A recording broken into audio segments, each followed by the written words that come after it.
Jadi kalau sekarang ni korang sedang mencari sebuah iPhone yang murah tapi dalam masa yang sama korang ni jenis cerewet nak iPhone yang baru juga kan sebab korang nak ada Apple warranty 1 year tu. Yes, memang ada, iaitu iPhone SE 2020 yang mana dijual pada tanda harga jualan permulaan RM1,999. Maka persoalan seterusnya yang akan bermain di minda korang, okey ke iPhone SE ni? Jawapan mudah daripada aku, yes, iPhone SE ni memang okey, tersangat-sangat okey.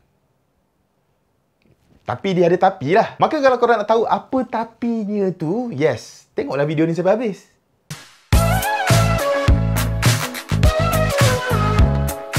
Salam guys, semua semalik di sini. Alright, macam aku cakap tadi, iPhone SE ni memang tersangat okey. Yes, walaupun paras rupa luaran dia tu memang nampak kurang menyelerakan, walaupun dia punya skrin ni tu memang tersangat kecil untuk digunakan untuk daily usage, aku terpaksa akui juga yang mana untuk kegunaan seharian tu, iPhone SE ni memang super, memang perform gila. Maybe benda ni adalah disebabkan dua perkara. Pertama, dia punya internal spec dia memang powerful. Walaupun iPhone SE ni kita boleh consider sebagai murah lah untuk dunia iOS, dunia Apple ni, ianya tetap didatangkan dengan penggunaan chipset yang paling latest yang Apple boleh letak, iaitu A13 Bionic, yang mana bila digunakan chip ni, korang akan dapat pengalaman penggunaan yang sama pantas macam korang gunakan iPhone 11 Pro Max yang harga sampai RM5,000 lebih tu. Jadi dekat sini, kalau korang ni jenis yang suka bersosial media, confirm memang dia laju. Kalau korang suka multitasking, RAM 3GB dia tu memang terlebih daripada cukup untuk simpan semua app dekat background. Lepas tu kalau korang nak ber-Insta story, korang nak ber-TikTok tu kan,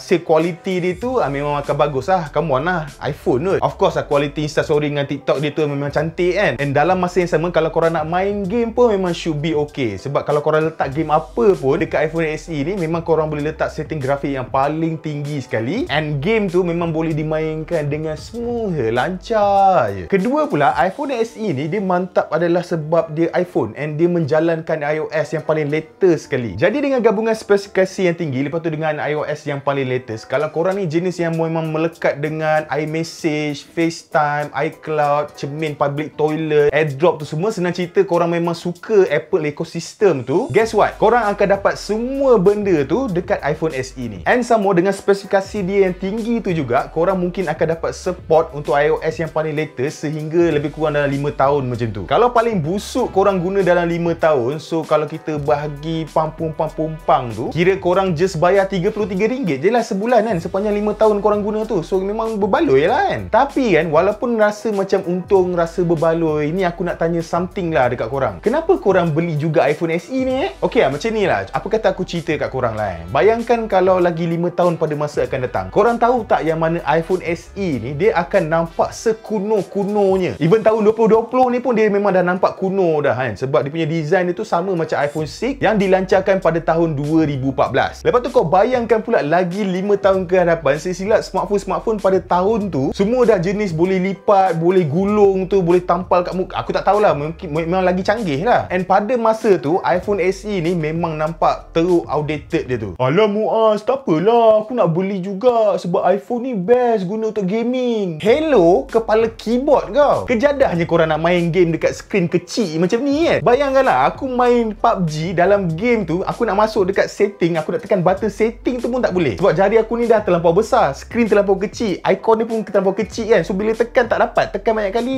baru dapat. Lepas tu kau cakap kau nak main game, kau nak main PUBG Mobile dekat iPhone SE ni, kau gila. And sama, walaupun iPhone SE ni memang betul-betul powerful, memang tak berapa sesuai pun kalau korang nak guna untuk gaming, sebab dia akan hit dia punya battery life dia tu. Sebab korang pun sedia maklum yang mana iPhone SE ni kapasiti bateri dia tu memang kecil. Yes, kalau korang guna untuk social media, korang guna untuk ambil gambar sikit-sikit, memang bateri life dia tu boleh tahan sepanjang hari. Memang takkan ada masalah. Kalau setakat nak dapatkan screen on time sekitar 4 jam, 5 jam tu memang boleh. Tapi once bila korang main game ataupun korang menggunakan aplikasi-aplikasi yang banyak menggunakan kudrat tenaga A13 Bionic tu, dekat situ memang dia akan sedut korang punya bateri tu kan, macam sirap ais lah kan.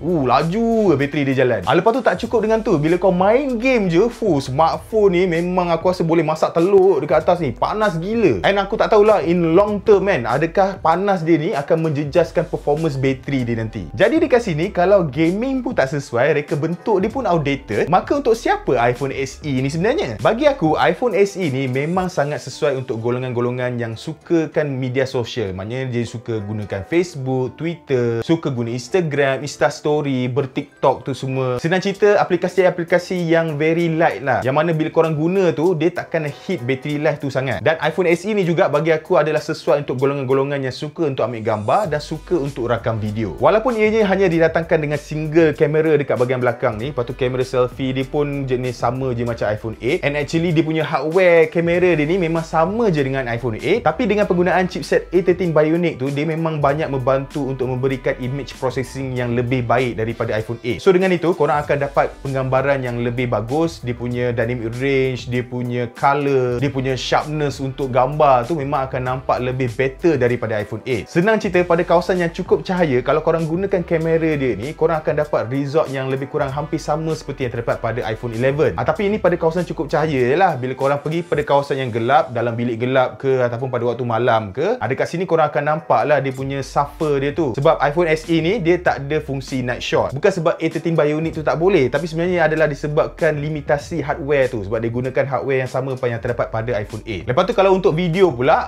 yang ini memang aku langsung takkan komplain apa-apa lah. Sebab aku terpaksa akui yang mana hasil video pada iPhone SE ni memang tersangat bagus. Video yang dihasilkan tu memang nampak stabil, nampak sharp, dia punya dynamic range dia pun bagus, color accuracy dia pun bagus. Memang untuk video ni dia memang setanding dengan smartphone-smartphone lain yang kat luar sana yang harga sampai 4-5 ribu tu, lebih kurang je. Dan satu lagi, iPhone SE ni memang sangat sesuai untuk golongan-golongan yang sebelum ni memang dia menggunakan smartphone yang compact. Contohnya macam iPhone 6, iPhone 6s, iPhone 7, iPhone 8. So bila dia upgrade ke iPhone SE ni, memang dia rasa macam right at home lah. And dalam masa yang sama, dia tak rasa kekok, and dia juga akan dapat benefit daripada A13 Bionic tu. So maknanya performance wise memang akan perfect gila. Actually sebenarnya ada banyak benda positif yang terdapat pada iPhone SE ni. Contohnya macam dia punya design dia tu memang sangat sturdy, memang nampak flagship betul lah. Lepas tu dia ada setup stereo speaker yang mana memang sound dia tu memang bagus. Kemudian untuk korang-korang yang memang sukakan home button, dia masih lagi ada home button. Lepas tu dia punya haptic feedback dia pun memang antara yang terbaik yang ada kat dalam pasaran. Dan last sekali of course lah, untuk sebuah smartphone yang dijual pada tanda harga jualan bawah RM2,000, iPhone SE ni dia mempunyai rating ketahanan air IP67. Yang mana kalau kita tengok smartphone-smartphone lain yang dijual pada harga yang lebih kurang sama macam iPhone SE ni, memang dia tak ada IP67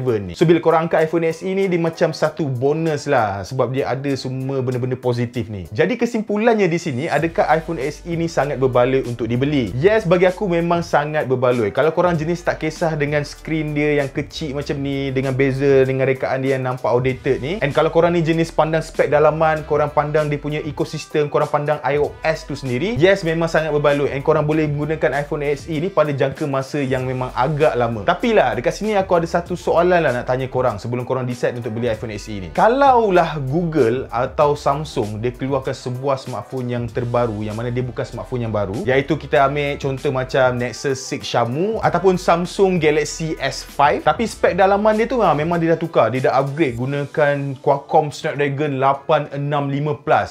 Kalau dia buat spesifikasi yang macam ni pada Nexus 6 dan Samsung Galaxy S5 ni, aku nak tanya korang, korang akan beli tak smartphone tu? I don't think so, because in Android world memang diorang tak boleh buat macam ni, tapi dalam dunia Apple, kita ada iPhone SE.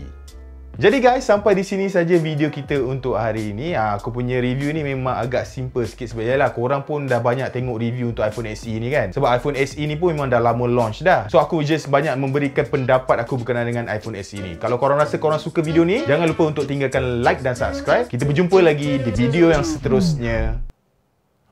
Bye bye.